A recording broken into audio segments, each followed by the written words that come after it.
Okay, so welcome everybody to Church in the Society. This is I'm Phil Dickey. I'm one of the pastors at White Rock United Methodist Church, and so we do this gathering the third Thursday. Right, that's what day we are today. I feel like time has just been so fickle as of late, but we'll say the third Thursday of every month at noon. We are back here on Zoom once again, even though we so desperately desire one day to be back in person. Hopefully, it'll be sooner rather than later. But ultimately, we're just grateful for the opportunity to gather and have conversations around justice and what that means for us as people of faith. And so I'm hosting this through White Rock United Methodist Church as a pastor here, but also as a part of the North Texas Conference of the United Methodist Churches Board of Church and Society. And so I know people are here from various different churches and as well as different faiths. So all are welcome to come and be a part of this conversation, specifically today about refugees and the resettlement of refugees in the Dallas-Fort Worth area. So our guest today, I'm so thrilled to have Katilin Roberson joining us from Refugee Services of Texas. I've had a chance to work with them a few different times throughout my 14 years here in Dallas, and I just love the work they do. And so I'm really pleased that she would join us. Katilin, you're joining us during your time off. So thank you so much for giving so willingly, even though you said you're in Colorado, right? Yes, I'm in Colorado. No, thank you for this opportunity. I'm so grateful that you had this meeting this week. The timing is perfect, and I wouldn't miss this opportunity. So yes, I'm on PTO, but I'm more than happy to. I've been taking calls with faith communities and different community partners in response to everything that we're seeing unfold with the Afghanistan crisis and our response to it. So more than happy to be here. And I'm just grateful for all of your time, grateful for your lunchtime. And I will try to answer as many questions as I possibly can. Okay, so just if somebody's coming in not knowing at all what Refugee Services of Texas does, will you give us kind of the brief overview of the work across the full state of Texas, but then also here in the Dallas Metroplex? Sure. So Refugee Services of Texas has been around over 40 years. We have been resettling refugees since really the start of the Refugee Resettlement program in the U.S., which was around 1980. And we now have expanded our services to serve all displaced populations in Texas, or nearly all. We're located in 6 different sites. We're in Dallas and Fort Worth, Austin, Houston, Amarillo, and RGV. We're getting ready to look at expansion into San Antonio as well. And we serve immigrants, we serve asylum seekers through our Asylum Seeker Assistance Program. We serve unaccompanied minors, mostly in Houston. We have a trafficking program now that is strong and growing. It's called STEP, Survivors of Trafficking Empowerment Program. And then we have our Refugee Resettlement Program. And what you've heard a lot about in the news this week, of course, is our SIV program, Special Immigrant Visa Program. That program's been going strong for several years, and we resettle SIVs. Those are refugees who've served with our military and need special protection because they've worked with us as interpreters, translators, and so forth from Afghanistan and Iraq. So that effort's been going on for a while, but then in light of the withdrawal from Afghanistan and the increase in numbers, we saw, quite an uptick in families coming from Afghanistan in the last few weeks. But then all of a sudden this week, it was, the message from our nationals and the national organizations that resettle that we work under are Church World Service and Lutheran Immigration and Refugee Services, LIRS. And so we got the message from them that we will be resettling 324 Afghanis very soon. So we're mobilizing as quickly as we can because, any of you working in this space, that housing has been a real struggle this year, not just, keeping clients in apartments, but also finding apartments that fit the family size. And some of the families coming are relatively large. So for example, we had a family of 9 recently and 7 children. And you can imagine that was hard to find an apartment of that size in the DFW area. And in Austin this last week, we resettled a family of 7. So they have 5 kids. So housing's been a difficult, one of the obstacles during COVID.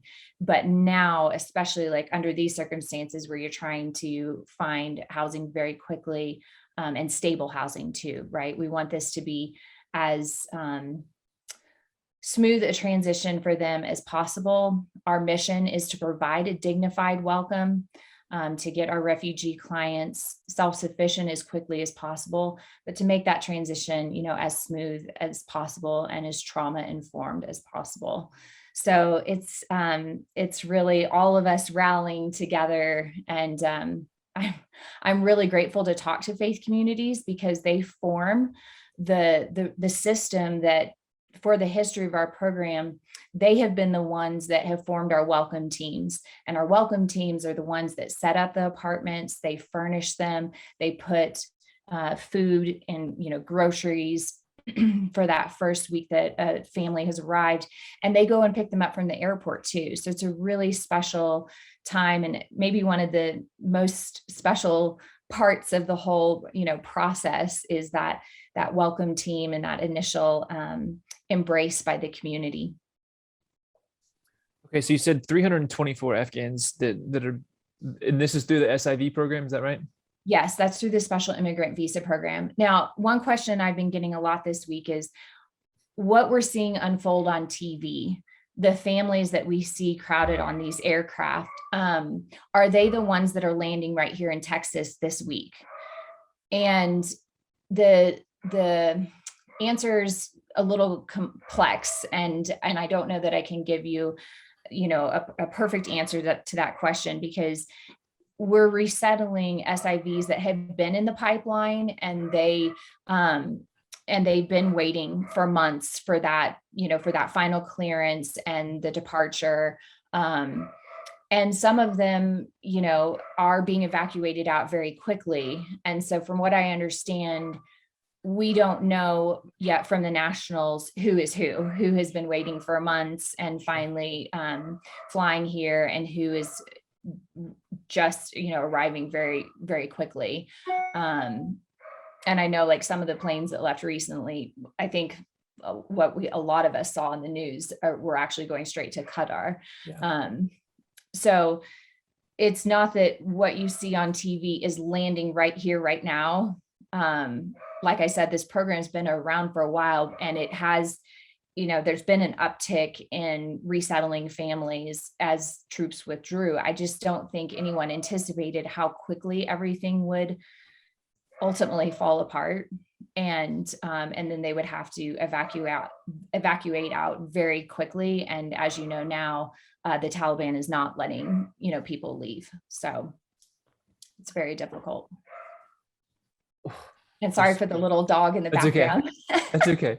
This is our work from home life that we get, right? I totally understand it. Yeah, exactly.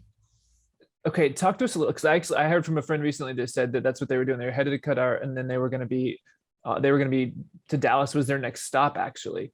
Mm-hmm. And so I didn't get any further up information if that was just like Dallas then became the distribution center for a lot of these people to go all over the country, or if they just stop here in Dallas. So right. So it's my understanding that some will land in Fort Bliss for the final processing. And then, but we already, like the 324 identified to our organization, we know that those are the ones that we are resettling here permanently. These will be their permanent homes. It's not a pass through to another state, as I understand the 324 that we're receiving. Now, as those numbers pick up, I don't know what that processing will look like, if we will end up, providing temporary passage. I can't say how that will look. So you talked about dignified welcome. Will you just kind of walk us through what that process looks like as these 324, and is that 324 individuals or 324 families?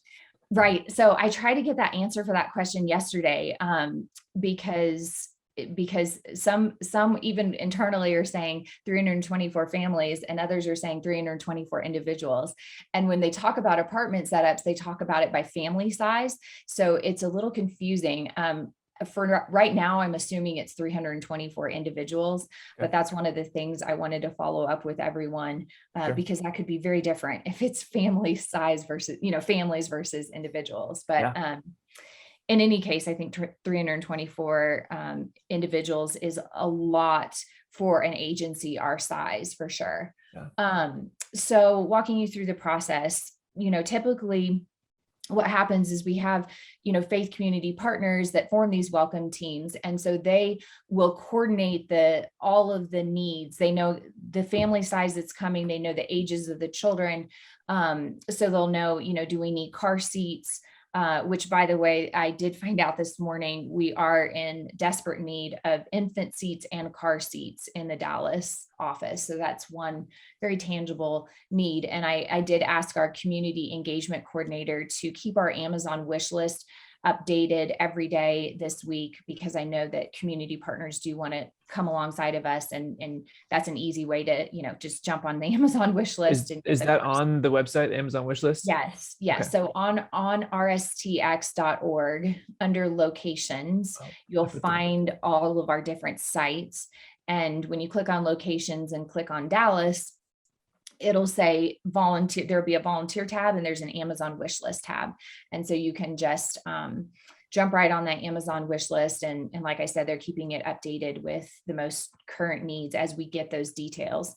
So anyway, what happens is the community engagement coordinator at RST coordinates with a team lead usually from a faith community, who knows exactly the demographics of the family coming and what's needed. And they set up the whole apartment, have it fully furnished for them, have groceries for them for at least a week. And then they go pick them up at the airport when they get the call. They'll have their flight information and know exactly when they're landing. They go with signs, and that's, a very, very special time as the family arrives to safety for the first time. For many of them, in the typical resettlement process, it's been years. Right now, the average wait time for resettlement is between 10 and 26 years, believe it or not. 10 and 26 years? Yes. Yes. Okay. Yep. So I used to say 7 years, and now they've adjusted, and it's between a 10 and 26 year wait for resettlement. I think, a common misconception in the public's eye of how resettlement works, resettlement is a very small percentage of the overall refugee population. Less than 1% are ever resettled to a country like Canada, Australia, the US, Germany.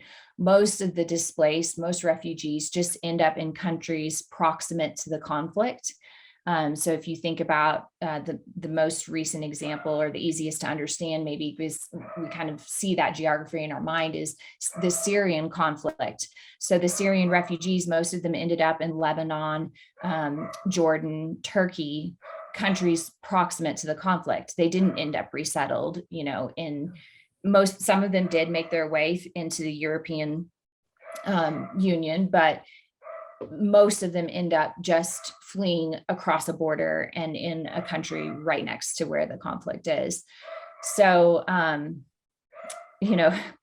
unfortunately, the countries that host the most refugees are developing themselves, which means they don't have the resources that some of these, that developed countries have, and yet they're the ones hosting the most refugees. So, it's this constant struggle of, it's not really matching who has the most resources and where the need is, but that's just how it works currently in the system. That's a lot. I did find the link to it. There's a link to the Amazon wish list in the chat, everybody, if you're not seeing that there. If you listen to this later, we'll be sure and put it in the podcast notes or on YouTube, just so everybody has a link to that. Because if you want something that you can do right away, that's a really good opportunity to just step up and do that. There's tangible need. And, you can see too, as different sites, since right now, the Afghan SIVs are mostly being resettled in our Fort Worth, Dallas, and Austin sites. You could check those 3 Amazon wish list We usually tell people to support within their own community. And we try to, make the connection as local as possible. But in this case, where we're trying to do a broader response effort, I certainly have been telling my friends out of state, check out all the different Amazon wish list at our different sites. And as you see that, this site has more car seats they need than that one, then, fill the need where you can. That's great. The other thing I saw on the website, and you briefly mentioned, is this volunteer piece. There's a volunteer button on there. Can you talk to us a little bit about what the volunteer options are beyond purchasing through Amazon? Yeah. So, in the past, we have volunteer trainings on a regular basis, and then volunteers do everything from form those welcome teams to helping in the integration process, which can be helping with ESL classes, helping understand the public transportation system. In Austin, they teach them how to operate the bus system and get that all, sorted out. And just coming alongside a family or a newly arrived refugee and helping them with cultural orientation classes, all of that is done with the help of volunteers in the community. During COVID, unfortunately, we still continue to have lots of people come to us and want to volunteer, and we had very few opportunities to volunteer in person because of the need to keep our clients safe.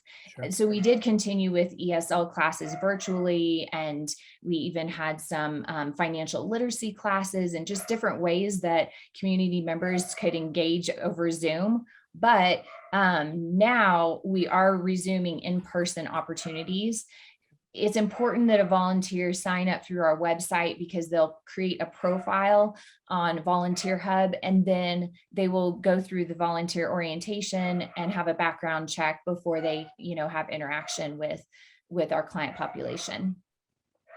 But yeah, I think there's going to be a lot of volunteer opportunities in the months to come. So they've done a great job opening up more volunteer trainings. Like I said, it was usually one a month, but now they've opened up some special slots because of the need and because of the response from the community too. Sure. So I know on Saturday morning, they have a training in Dallas that they just opened up. I think it's going to be at 8:30 on Saturday morning. So if you want to be, hands-on and interacting with our teams, our staff, our clients, the volunteer option is a great one. I'm going to open for questions here in just a second. So if y'all are just chomping at the bit, I would love for you to get them ready. But you said, ESL and translation and stuff. I think I saw that Pashto, Dari, Farsi are some of the popular ones. Do you know how many languages are coming in with these 324? Roughly? I don't. Yeah, that was another question I asked because of all the different dialects in Afghanistan. I know that the language varies a lot, and that was a question that I haven't gotten answered yet, but I'll note that in my follow-up. Great. No, I struggle with Spanish as it is, so I don't know any of those, but I know that there are people who are gifted in language, so that hopefully we can find them and get them as well. So I open it. We have a lot of translators. The special thing at RST is that about a third, we often range somewhere between 30% and 40% of our staff are former clients themselves. Oh, wow. And so even in this response, we have, and that's something like, I implore you as a faith community and as a believer myself, this is where I step out of my professional role, and I'm going to speak to you personally too. My faith compels me to this work. Please pray for our staff right now. Pray for our caseworkers. They are already stretched so thin. They take on very heavy loads aside from this current crisis. Now they're asked to take on even heavier loads. And for many of them, this is personal. They were special immigrant visas themselves, and they still had family back in Afghanistan. The emotional weight of all of this, the trauma that it triggers is so difficult. And I know many of them are working 7 days a week trying to respond, to the need. So, please keep our caseworkers in your prayers, and certainly all of the families that we already have resettled. We have many families from Afghanistan, and they are heartbroken, and I'll try not to get into it too much because then I'll Sure. start crying. But Sure. it's just, it's extremely, extremely painful for them to watch from afar and not be able to do, not to be able to do anything about it. I mean, my friend, I worked with an Afghani woman in Boston, which is where I moved from a year ago. And she was texting me yesterday, my two sisters are trapped. They are trapped there with my dad and we can't get out. And I don't know what to do for them. I've tried everything under the sun and they can't even leave Harriet. So, this is what we're hearing over and over and over again, and just trying to manage the weight of not even of feeling like we can't even do what needs to be done for everyone. Well, I appreciate you saying that, because that was one of the questions I did have was, are there things that we can be doing for the staff as well to help support? I know at one point a couple of years ago, we took a meal to your office just to try to help in the midst of something, but are there things that we can be doing to help relieve the stress and just to support that team? Yes. I mean, for sure, keep them, pray for them, but any act of kindness like that, having cookies delivered to the service center. Our service center in Dallas is where all of our caseworkers work and see clients in person. And I work in the admin center, which is separate from it, but the service center, yes, delivering food, drink, a note of encouragement, they don't hear thank you enough. And so any acts of kindness like that, I think would go, a long way to boost morale right now. Yeah. Well, I do have a couple more questions, but I'll pause if anybody has questions that want to pipe in. I welcome your questions as well right now.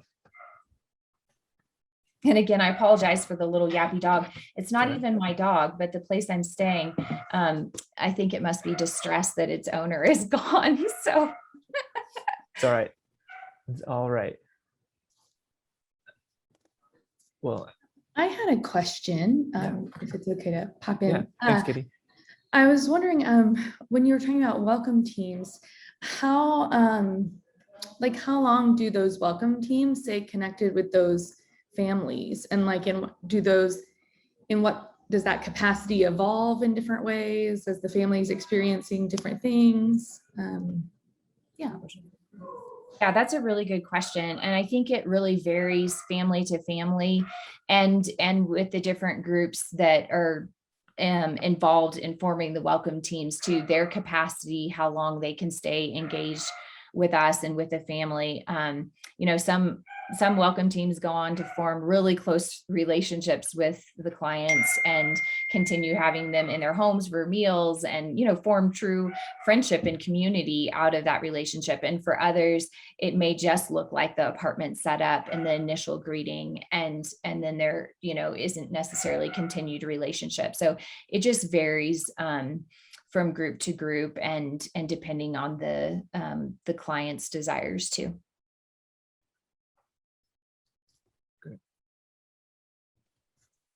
Other questions?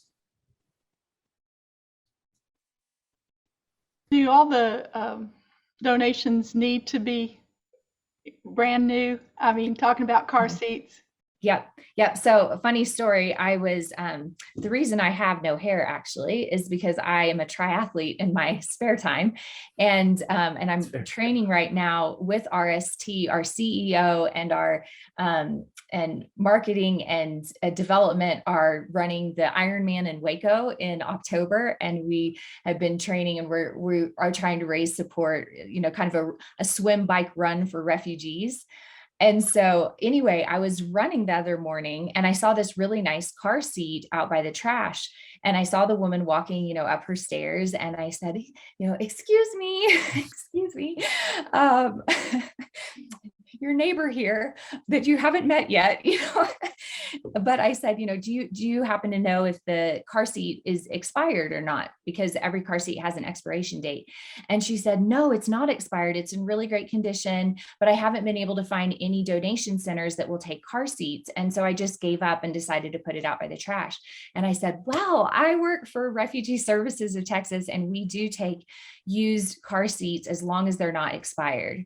So, it passed pass that word along to people. Often, your infant especially grows out of the infant car seat much sooner than the expiration date. And since we need several of those, that's a great, sustainable way to meet the need too. So, and it same goes with other household items. We take gently used items. Currently, we are not taking clothing, and I don't know if that will change. I will actually be meeting with our community engagement coordinator next week, and probably on a weekly basis going forward as we respond to this. We'll be doing a needs assessment and a constant reevaluation week to week on what's needed and what the community, what our different faith communities can provide. But right now, we haven't had the storage capacity to handle clothing donations. And there is another organization in Vickery Meadow that sets up a clothing closet for our refugee clients. And so the clothing goes to that donation center, and that's a place where they can pick up.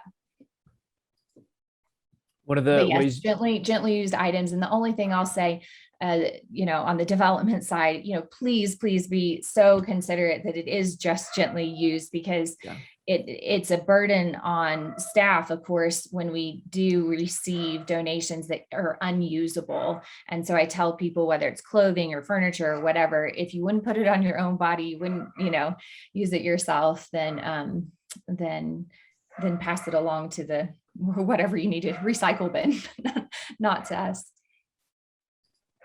Yeah, and a good way to keep up to date also is through Instagram. If you're on Instagram, Refugee Services of Texas is on Instagram, and they have been posting diligently with everything, keeping people up to date on what they need and what their updates are and how much they've gotten as well, which has been really cool to just watch the support that's been poured out over the last couple of days, really, it seems like.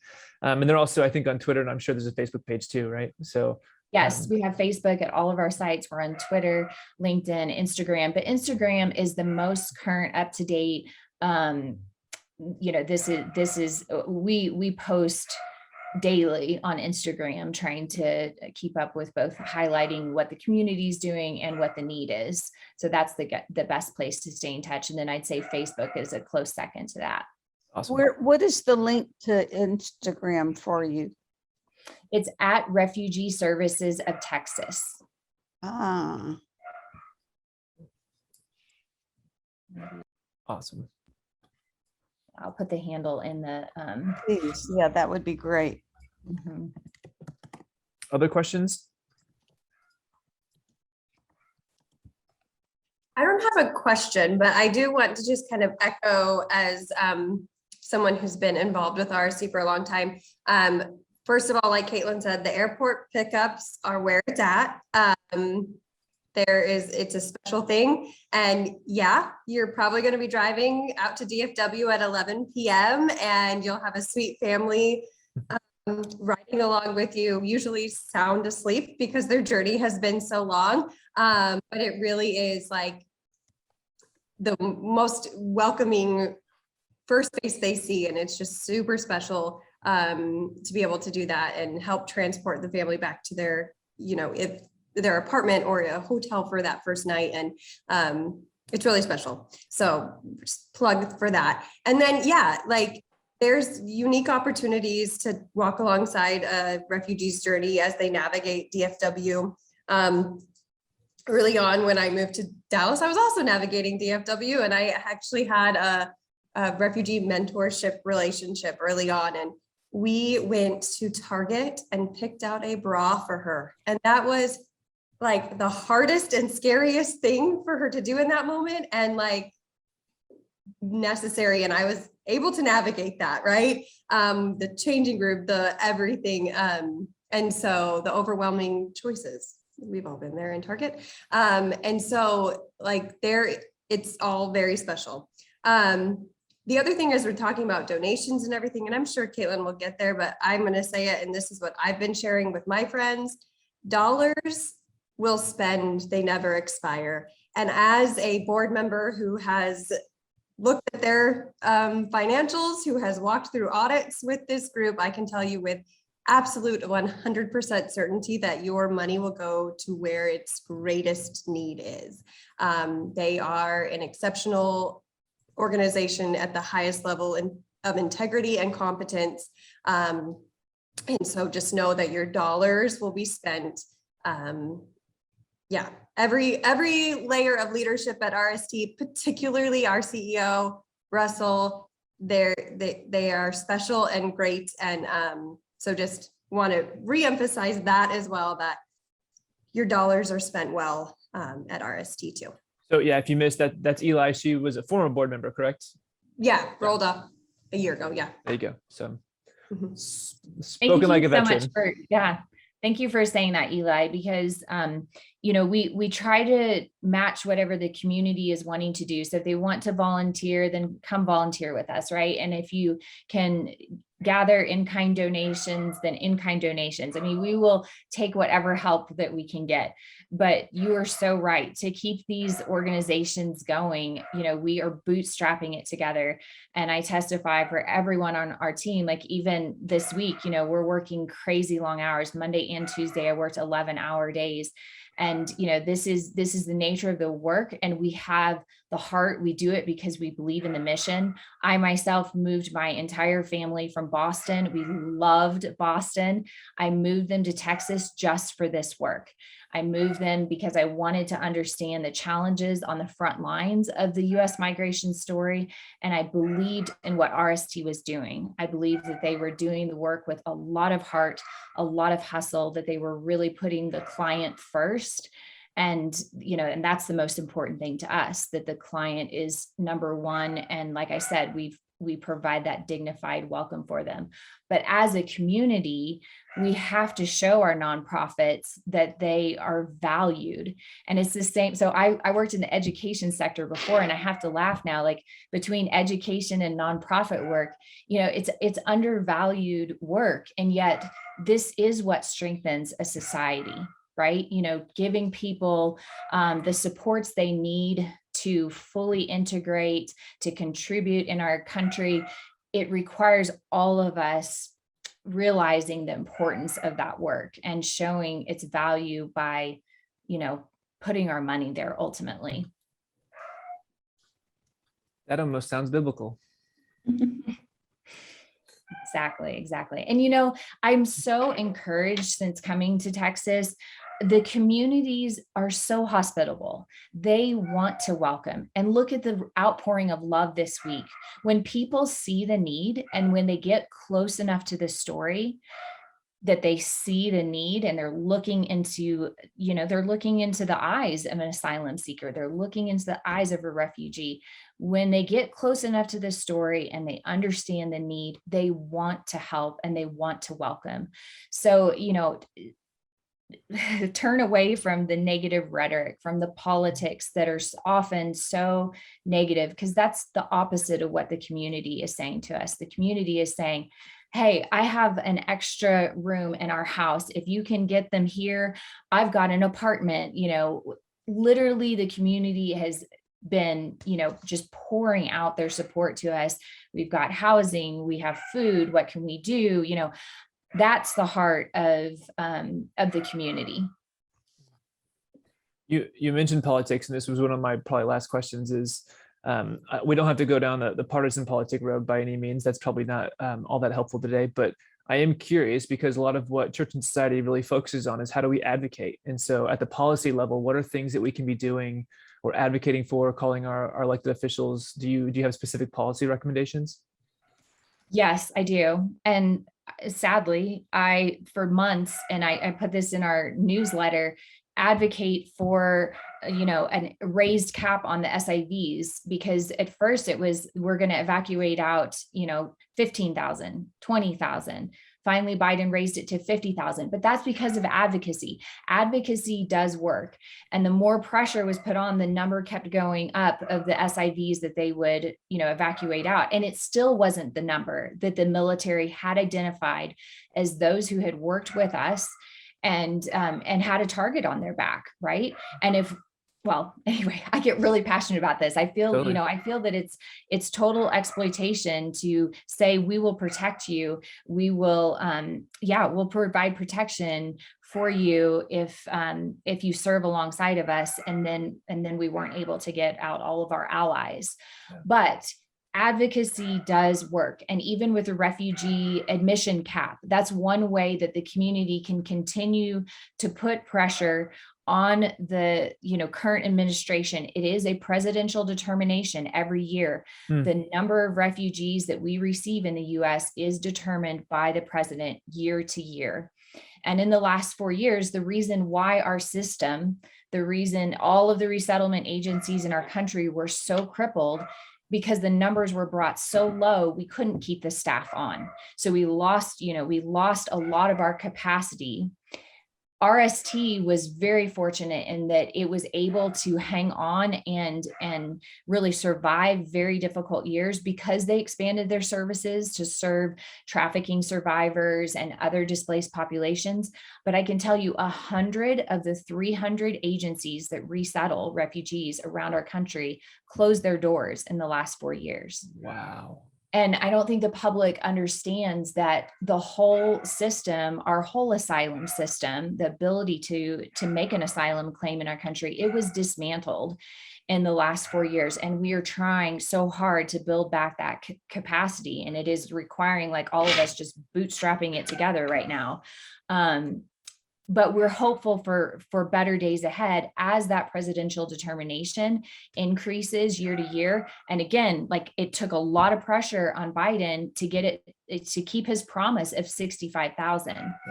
Yeah. As things got difficult on our border with the asylum needs on the US border, he pulled back from that promise of a refugee cap of 65,000. And we put pressure on him as advocates and as community members. No, you promised us, and many of us voted for you because of that promise.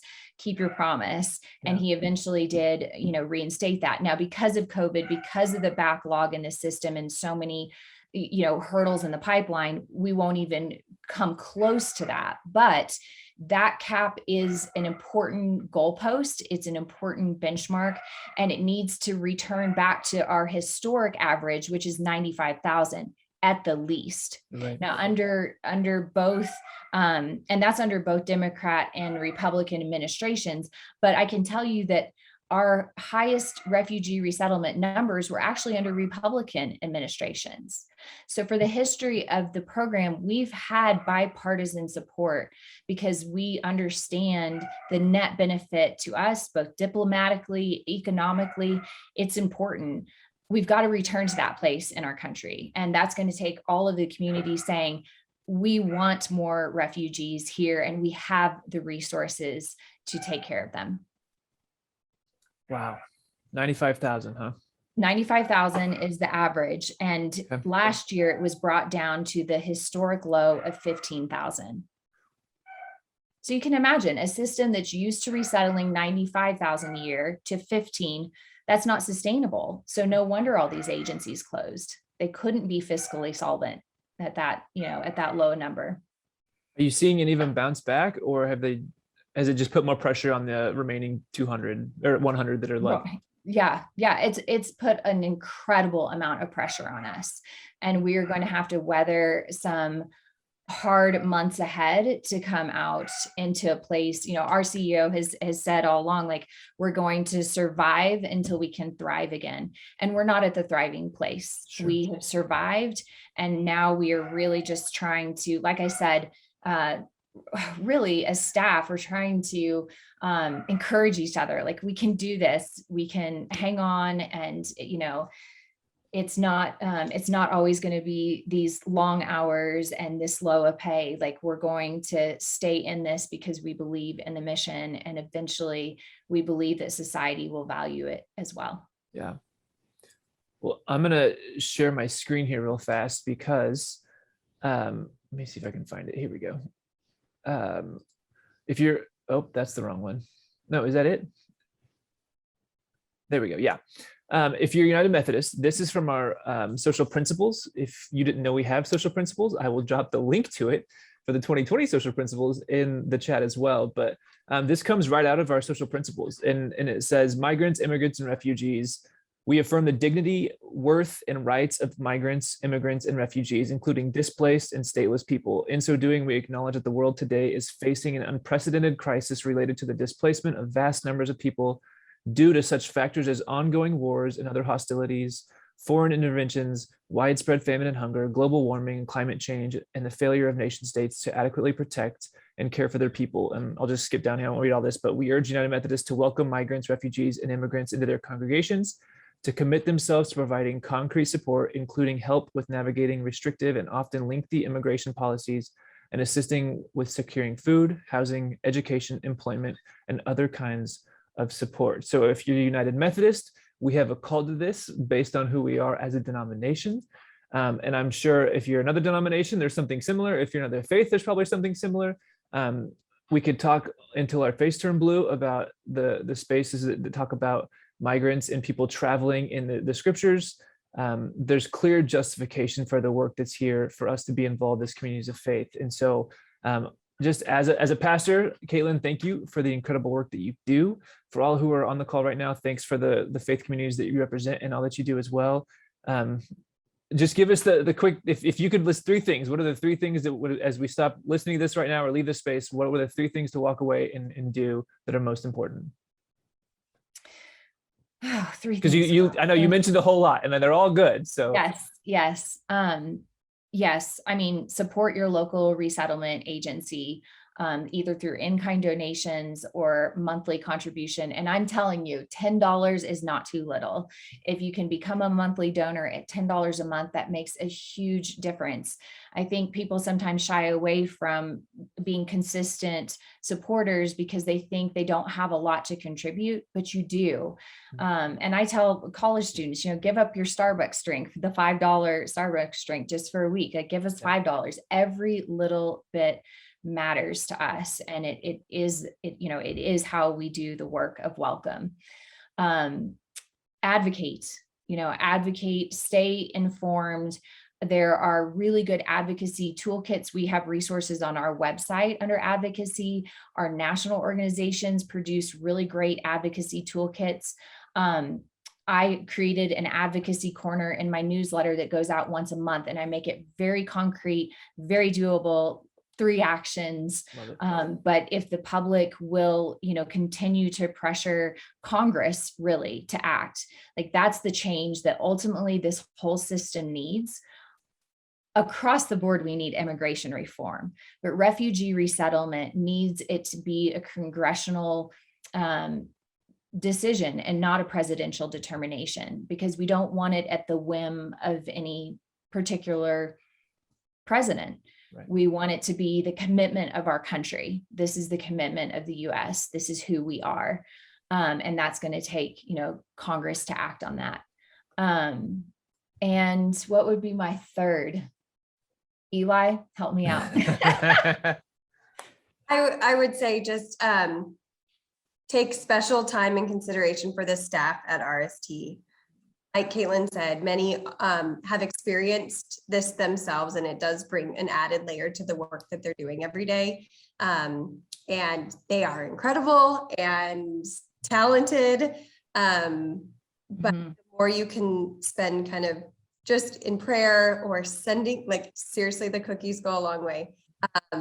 Anything like that, they are doing such good work.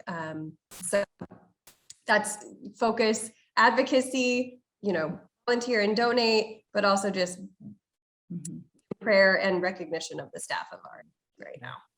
I guess really taking, the three pillars of my role, which is education. So talking in the community about the issues, bringing people closer to the stories, advocacy, pressuring politicians to make the right decisions on immigration, and fundraising.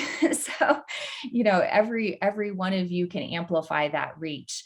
Now, I know some of you, before we get off, I didn't want to miss this opportunity. Some of you on this call have worked with immigrants on our border, with asylum seekers, and you followed the unaccompanied minor crisis that we've been responding to. Actually, the last few years, we've seen quite the uptick in young people crossing, many of them to reunite with their families who are already here. About 75% of them have family members in the States. They're trying to get to those family members. And Enrique's journey is the story of this 15-year-old Honduran who finally gets desperate after his mom left him at 5 and says, I'm not waiting any longer for you to come home to me. I'm going to come find you. And he takes an incredibly dangerous journey to reunite with his mom. We have a book club that's free, open to the public. It's a great way to engage friends on the issues too, that, wherever they fall on their political opinion or whatnot, this is a way to engage people on the issues in a really productive way. We've been so fortunate to have the author for all of our books. And this Saturday, so get on our website, this Saturday, the author is joining me in conversation, and I'm taking the conversation from Colorado because I read this book in grad school, reached out to her and said, would you please speak to our group? So I don't want 4 people to show up. I need like 50 people to show up because she's a very well-known author, and it's going to be a really interesting conversation. This was written in 2002, and you all know that we're in a very difficult time right now with the unaccompanied minor situation. So I think it's going to be an incredible conversation. What time is it? I believe that it's from 10 to noon, but don't quote me. Look on our website and under the registration, because I'm getting Mountain Time and Central Time all messed up in my head now. It's 10 to 11:30. I just found it on the website. It's Okay, on the main perfect. Thank website, rstx.org. If you scroll down, you'll find it right there. I will also post the link to it in the chat if you're here now. Great. And thank you, everyone, for joining this call. Like all of us, like, we're saying, Phil, everybody's tired of Zoom, but you've encouraged my heart. It's been a long, hard week. And just to see that there are compassionate fellow Texans that really want to respond to the need it boosts my morale so much. Yeah, I'm really grateful. I know that there's compassion fatigue for a lot of people too. And so I was just reading a article about a photojournalist who has been there for 20 years and just her story of women in Afghanistan. And I know it's just hard to even look at it right now. It's hard to watch the images. It's hard to read it, but it's important to keep doing it because it keeps us grounded in what's actually happening and out of our little shells, our comfortable little shells sometimes. So thank you for all this advice and for all the ways we can get immediately involved. I'm really grateful, and we will continue to do our work to support you as we seek justice from all of our faith communities. So thanks everybody for taking the time, and we'll be back next week or next month. We'll be back next month. Let me just take a moment to plug too. Jasmine Crockett, representative from District 100 here in Texas, is going to join us next month to have a conversation as well. So in the same way, we're not particularly partisan by any means, but she is the House representative for where we are here in Texas. So if anybody wants to join us next month as well, on September the 3rd Thursday, we'll be gathering to have a conversation with her. So thanks for the time. We look forward to future conversations to continue to seek justice. Blessings, everyone.